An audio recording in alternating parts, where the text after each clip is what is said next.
Do you have a spouse that doesn't have anxiety? Do you think about what it's like for them to be used to living their normal life and then having a partner like you with anxiety, and how they have to change and adjust and learn to cater to you, to help you, to support you? Your partner has to learn a new skill to be able to support you in your journey. And that's a sacrifice. He's willing to do it because he loves me, but nonetheless, I appreciate it, and I need to express that more to him.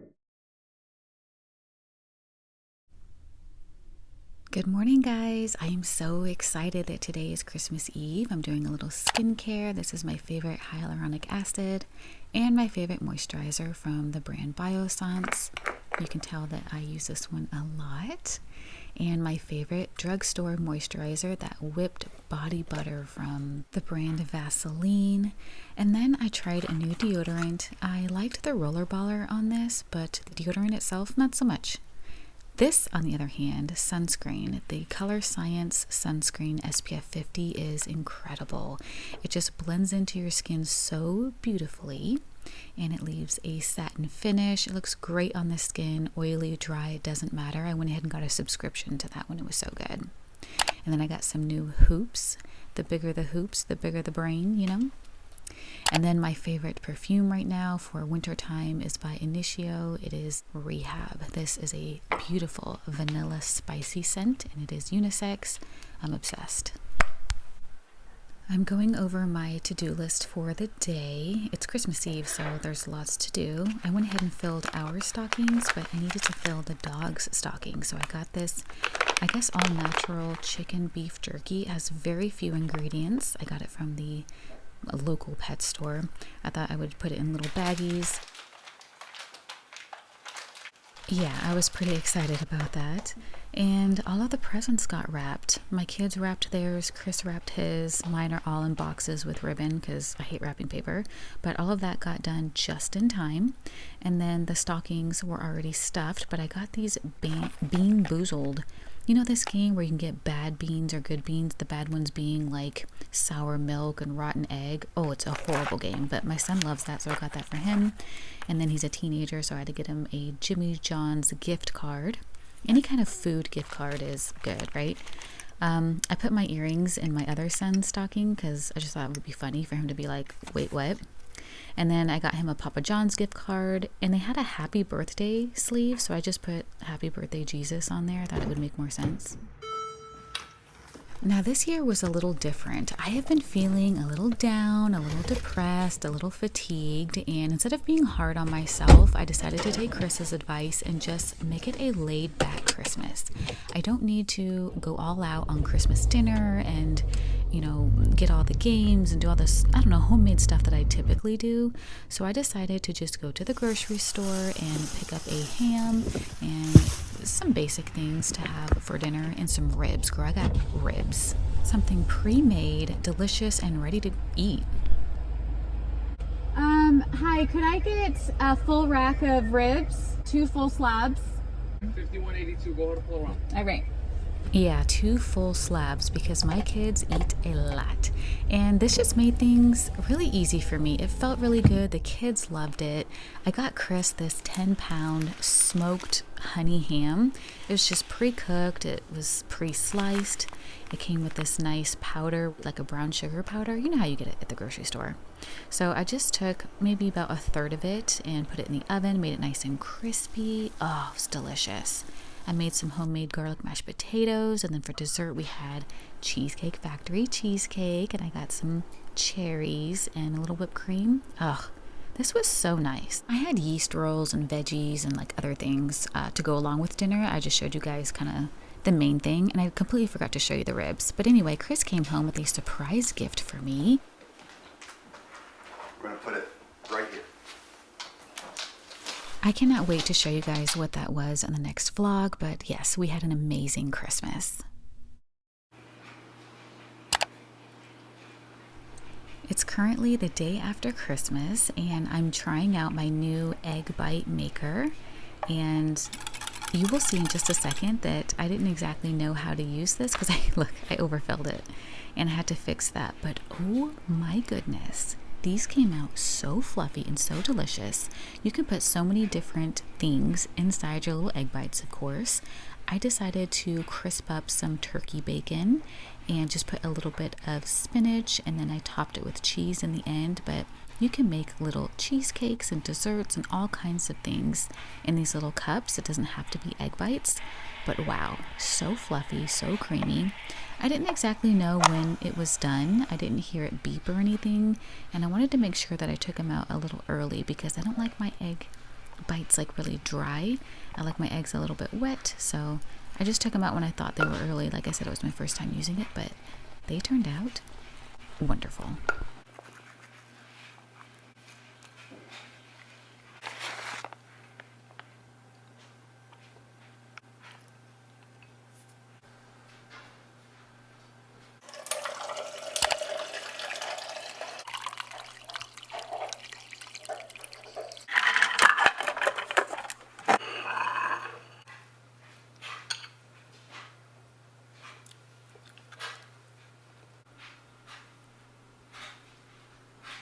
All right, these are really good. I love how simple and fast this was to make. When you're in a hurry, this is it. I had to prep the bacon first, but maybe if you didn't do bacon and you just did some spinach and cheese, this is really fast. I got the egg maker from Amazon. It was less than $15, and it was one of my Christmas gifts from Chris. You know, we pick our own gifts out, so.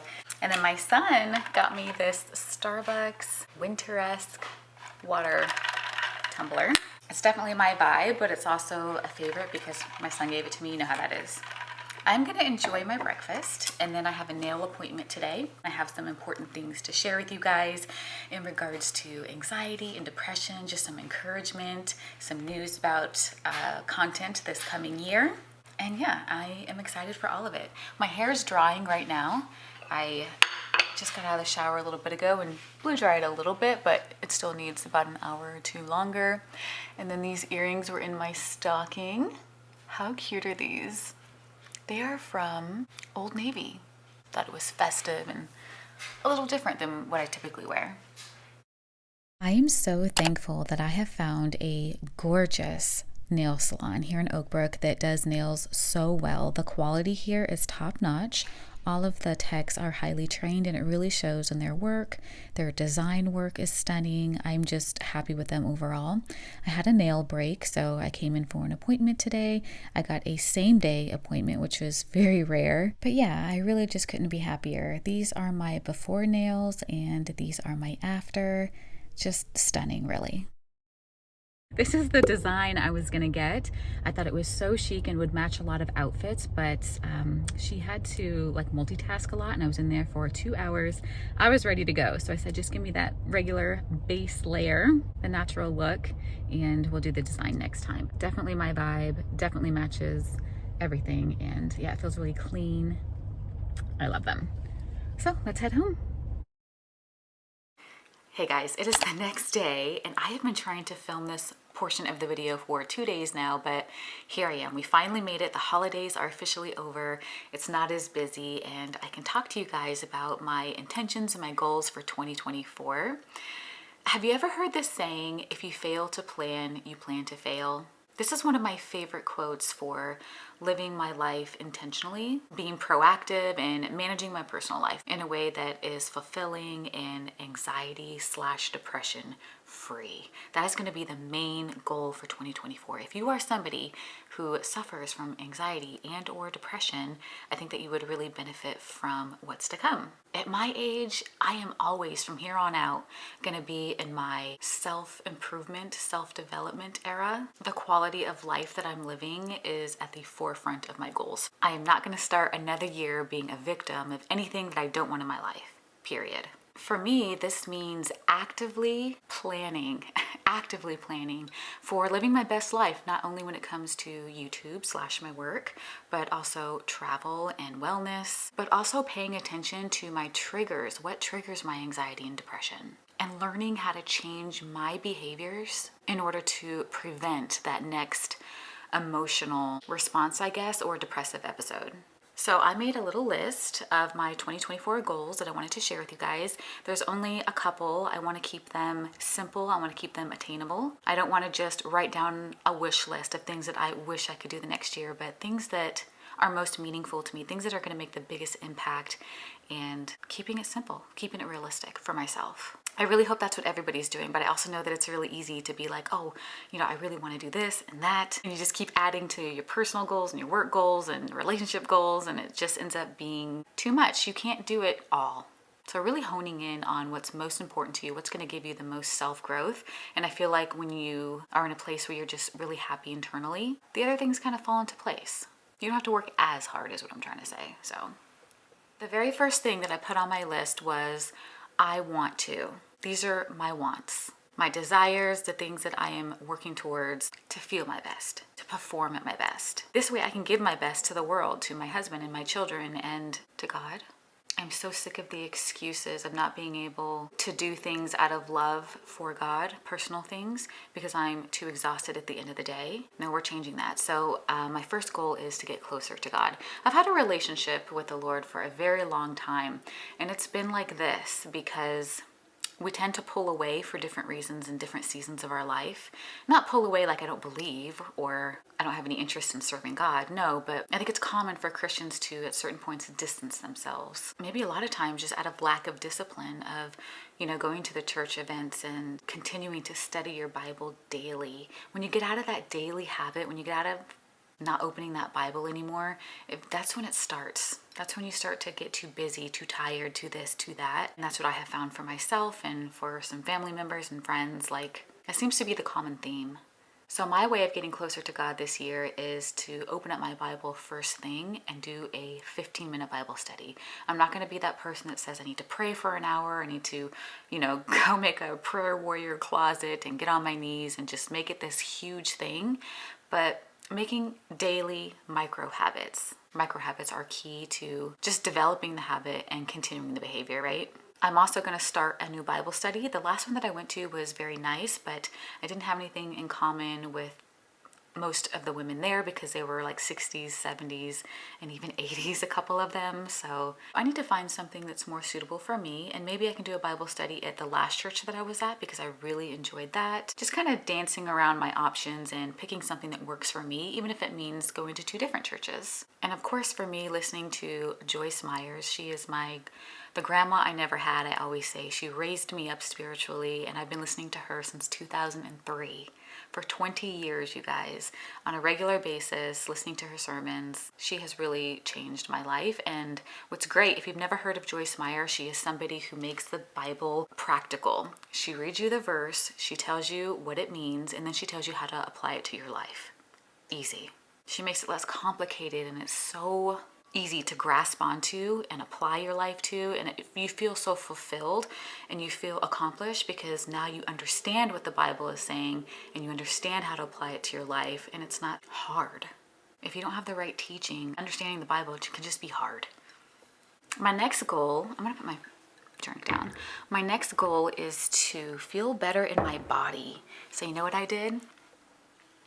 I have my morning routine of stretching and my mobility exercises where I squat down into my tippy toes all the way down, but to the ground, and then in very slow movements coming all the way back up and extending with my arms, and then very slow all the way down. This not only strengthens the muscles around your kneecaps, if you have like bad knees. My knees are weak. I have some weakness in my hip, and my left hip to be exact. Stretching and doing small movements for mobility is ideal for me, and I signed up for my very first Pilates class. It's January 9th. It's really far out there. I had no idea that when you schedule a class online or through an app, you have to really do it in advance. You have to really plan for it. So I'm doing an introductory class, and I'm really excited for that. I want to incorporate some sort of fitness class outside of my home for the social aspect and for different types of training. I want to do bar and yoga and a couple of things like that. So feeling better in my body in terms of mobility, stretching, weight loss, of course, and strength training. And my last 2 goals are to be more productive with my time and to feel more fulfilled within YouTube. And that just means doing some different things here on my channel, and we're gonna get into that in just a second. So when I wrote down my goals, I put I want to feel, productive, good in my body, closer to God. I also put the results, like what do I have to do to get there? So that's when we have the how to. We have how we want to feel, now how do we get there? And I think that's very important to have both. This way it's realistic for you. Now, even though I've already mentioned anxiety and depression as a goal to work through it, I have a lot to say about this, you guys, because this is going to be so life-changing for me. I've learned so much. I have an entire section in my goals planner of just anxiety and depression. The first part of it is a reminder to myself of things to pay attention to, noticing my triggers. So when I start to feel fatigued and overly tired, that heavy feeling, when I start to feel hopeless and sad, when I'm doubtful about everything, especially about myself, and my thoughts are very negative, and I start to get very reclusive from Chris and my family, and I just want to be left alone, that's when I know my depression is coming on. Also, I'm not in the mood to clean. That's a clear sign for me because I love cleaning and it gives me clarity and energy for the day. It gives me a sense of accomplishment. It's like making your bed in the morning. For me, I love to clean. Also, eating outside of my scheduled eating. I usually have a window of the time of day where I eat, and when I start to want sugar or very salty things or wanting to overeat, binge eat, just excess anything like that, I know like something is not right. When I start to get that heavy feeling in my chest, I know the anxiety is coming on, that pressure of an elephant sitting on your chest. That's often what it feels like. These are all signs and things to look out for so that I can be proactive. So once I start feeling those things, I know what I need to do. But I also have to intentionally put myself in triggering situations to prevent future episodes. This is what's going to help me grow. I can't just be comfortable 100% of the time because I'm never going to be able to deal with my anxiety if I'm constantly avoiding it. Avoidance is not the way. And I learned this from a therapist. With my anxiety, I would typically avoid crowds, lots of people, loud noises, so no concerts or just events where things are overstimulating, and anything where I'm rushing last minute. All of that triggers me. But because I was avoiding so much, what onsets my depression is being too reclusive, not socializing. The lack of socializing and basic human interaction was then causing depressive episodes. So yeah, no more avoiding everything, no more being reclusive, staying in my home, comfortable in my little safe space. Ever since I started giving myself what they call gradual exposure, putting myself in these situations that would normally put me into a little anxiety attack. Sometimes I go into full panic mode. I'm learning to feel those feels. And I watched a YouTube video. I'm going to link this channel below. For anybody who has anxiety, I highly recommend watching this channel. She is a certified therapist and she is dedicated to talking mostly about anxiety.